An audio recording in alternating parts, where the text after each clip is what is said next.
Well, good evening, YouTubers, fellow reloaders, collectors, hobbyists, restorers, tinkerers, antiquers, all the other ers. Happy Thanksgiving Eve.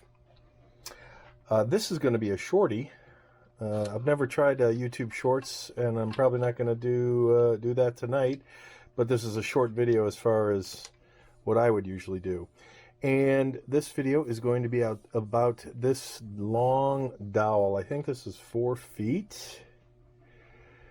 It's pine, 1/4-inch dowel. I don't know how long it is. I'm thinking it's 4 feet. We will find out. Yes, 48 inches. So we have a 4-foot dowel that we are going to make into smaller chunks.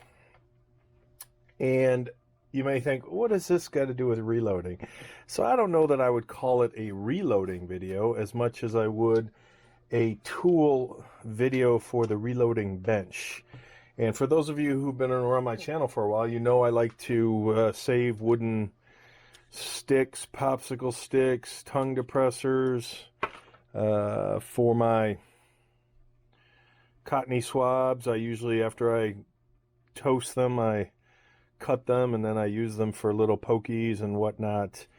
I use coffee stirs because wood is very friendly to pew metal. It's non-destructive and it can be very effective. And it has its place. My next step up would be brass in terms of strength and non-marring. But the reason I picked this up at the big box shop for $1.33 out the door after my military discount was because I've had this, and this was from a caramel apple that we had got a while back. As you can see, it's just a tad dirty.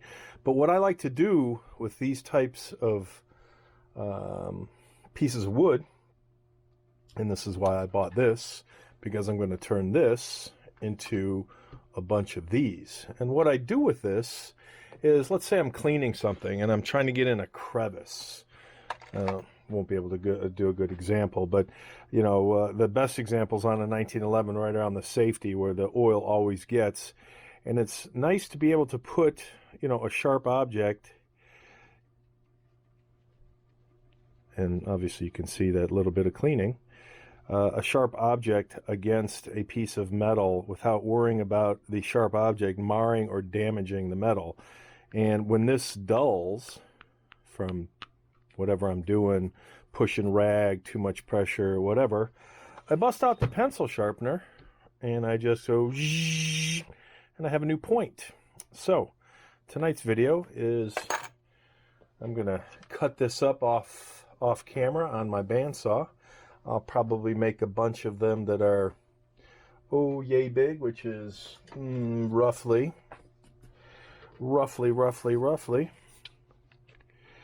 that's about 5 inches.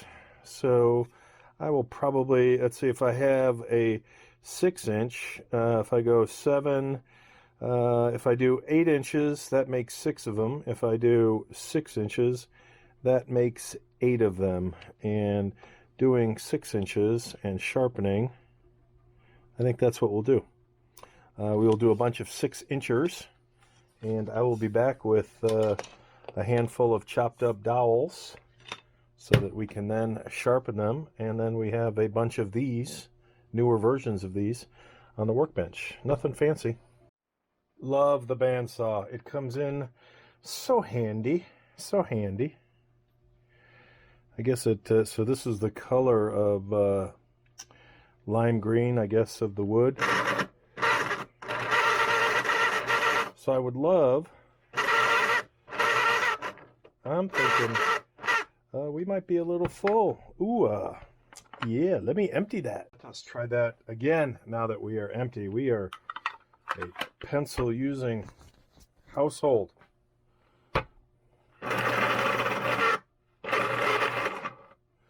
So I'm wondering I'm wondering if this is, if the wood is too soft on this one, because I don't have that problem with this one. So maybe I will not bore you with my details of sharpening these. Oh, we got a little buggy bug. And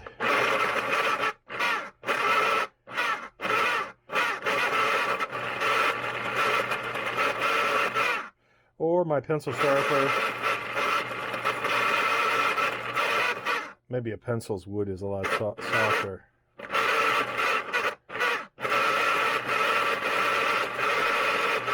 I was thinking about doing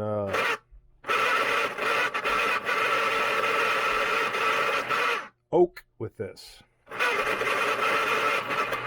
but based on these results, maybe oak would not be a good idea. So that's kind of what it looks like. I'll be back in a second. All right, so it seems when I move the sharpener off the pad and then actually do it from a push instead of side push front, it seems to do better. But I'm also going to grab an old pencil and see if it, yeah, it's a lot easier and quicker on the pencil. It doesn't sound like it's working as hard. Let me take off the nubs on that side and then sharpen that side.